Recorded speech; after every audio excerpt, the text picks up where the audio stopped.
To be able to vote, there are lots of deadlines, forms, and steps you must complete, which can be a little overwhelming. Today, I'm going to take you through a walkthrough on the process of voting to try to make it a little easier. The first step in this journey is registering to vote. There are 4 ways to register to vote in PA. You can register online, by mail, in person at the county registration office, or at different government agencies like PennDOT. No matter which option you choose, you will be required to fill out a voter registration form. This form will ask you questions about your personal information. The PA Department of State has a video that goes through the registration form step by step that may answer any specific questions you have while filling out the form. The link to that video will be included at the end.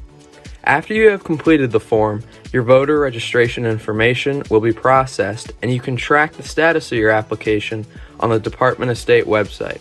Eventually, your voter registration application will be approved and then you should be sent a voter registration card in the mail. The next step in your journey is determining how you are going to vote. And each way, mail-in, in-person, and absentee, requires that you do some planning beforehand. If you would like to vote in person, you want to make sure you know where your polling place is, which can be found using a PA Department of State tool. You then might want to consider watching a video on how your county's voting machine works, which can also be found on the Department of State website. If you would like to vote by mail-in ballot, there are 2 options for you. You can request a mail-in ballot on your voter registration form, or there is a separate mail-in ballot request form that can be done online, in person, or through the mail. If you would like to vote through an absentee ballot, know that many of the procedures are the same as mail-in ballots. The only difference with absentee ballots is that the request form requires you to list a reason for your absence. Now that you've registered to vote and picked your method of voting, you'll want to do some research on the candidates you'll be voting for. The League of Women Voters recommends using vote411.org to find nonpartisan information on candidates. Now we've reached the step when you will actually vote. PA has many different options for voting that make it accessible for many people. If you choose mail-in or absentee voting, your first step will be to fill out the voting form. It's important to pay attention to the instructions on the form and also on the Department of State website to ensure your ballot is properly counted. Once everything is filled out, the next step is to send in the envelope with your vote, so it's important to place your ballot in the mail as early as possible. Another option is to deliver your ballot to your county's election office or a site your county has designated, like a drop box. To know where you can return your ballot, check your county's website. If you have a disability and are unable to deliver your ballot, you do have the option of filling out another form that can designate someone to be your agent to deliver the ballot.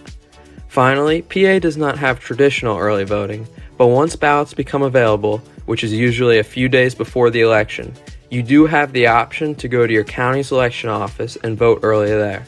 This process will involve applying for a mail-in ballot and filling out the mail-in ballot, all during the same trip to the elections office. The last option to vote in PA is by voting in person. PA's polls open at 7 a.m. on election day and close at 8 p.m. Only first-time voters or voters new to the precinct are required to show an ID to vote, which can be a driver's license or even a utility bill. Your voting should go smoothly, but occasionally there may be hiccups. For example, if the polls close at 8 p.m. and you are still in line, stay in line and vote. Additionally, if you make a mistake on your ballot, you can request a new one. Finally, if the machines are down at your polling place, you can ask for a paper ballot. If you have a disability, you are allowed to bring a person to the polls that can assist you while you vote. If this is your first time bringing a person to help you vote, you will be required to fill out a form stating your need for assistance. PA polling places are also supposed to have at least one accessible voting system. But if your polling place does not, you may be able to vote by alternative ballot. Finally, if you are intimidated or harassed, if you have any questions, or if there are problems at your polling place, don't hesitate to notify your county's Board of Elections or to call a voting hotline like 1-866-RVOTE. And that is the process of voting.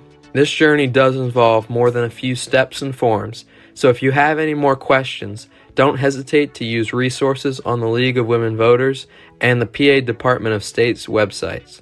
Thank you, and remember to vote in the upcoming election.